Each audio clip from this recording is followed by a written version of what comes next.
The sound of fabric tearing was sharper than a scream. I looked up from fixing my daughter's hair to see my sister-in-law standing in the doorway, holding the shreds of satin like a trophy.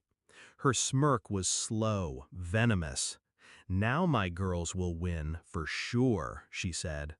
For a second, I froze. Not because I didn't know what to say, words came easy to me, but because I didn't want to waste them. My daughter's competition was in hours. Months of practice, late nights, bleeding feet, all hanging by a thread that had just been ripped apart.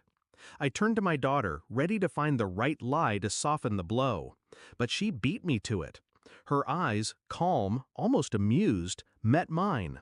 "Mom," she whispered, leaning close so only I could hear, "relax."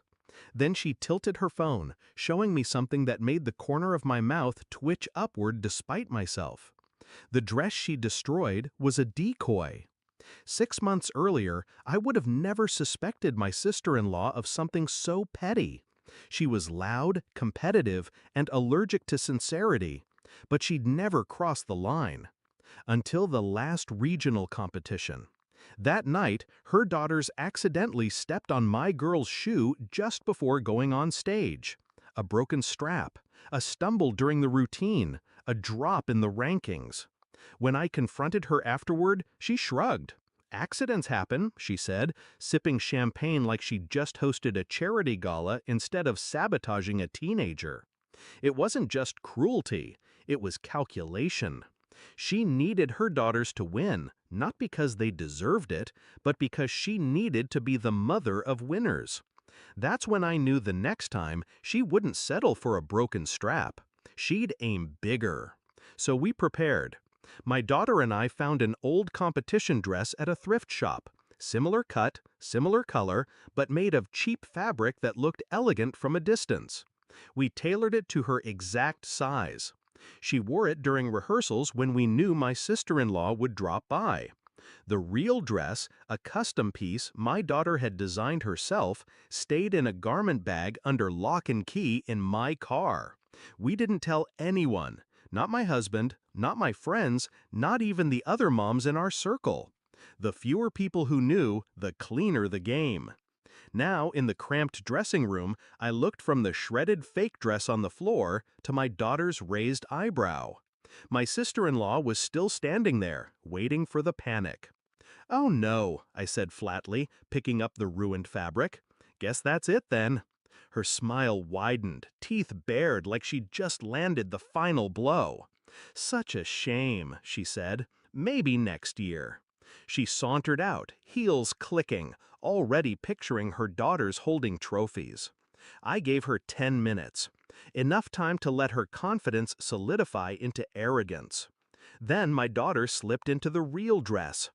Deep emerald silk, every stitch flawless, rhinestones catching the light like sparks. Her reflection in the mirror made my throat tighten. Not because she looked beautiful, though she did, but because she looked ready.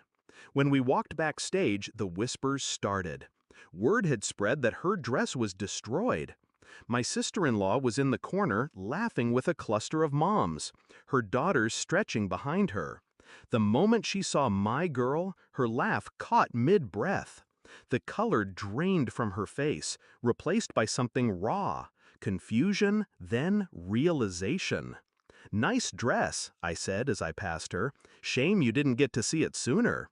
She didn't reply. Her jaw was locked, her nails digging into her palm. The performance was electric. My daughter danced like the stage belonged to her, and it did. Every turn was sharp, every leap defied gravity. When the final note hit, the applause was instant and thunderous. Her score shattered the previous record. First place wasn't even a question, it was a statement. Meanwhile, my sister-in-law's daughters danced well. But well doesn't win when brilliance walks on stage right before you. At the award ceremony, my daughter stood center stage, gold medal glinting under the lights. My sister-in-law's girls flanked her, second and third place. The smile my sister-in-law gave me from the audience was the kind you put on when the camera's rolling, but your world is crumbling. Later, in the parking lot, she cornered me. "You think you're clever?" she hissed. "No," I said, unlocking my car. "I think I'm careful." She stepped closer, her voice low. "You humiliated me." I met her gaze, calm as my daughter had been hours earlier. "No," I said again, "you did that yourself. You just didn't plan for someone who plans better." Driving home, my daughter was quiet for a while. Then she turned to me, grinning. "You didn't even look mad when she ripped it."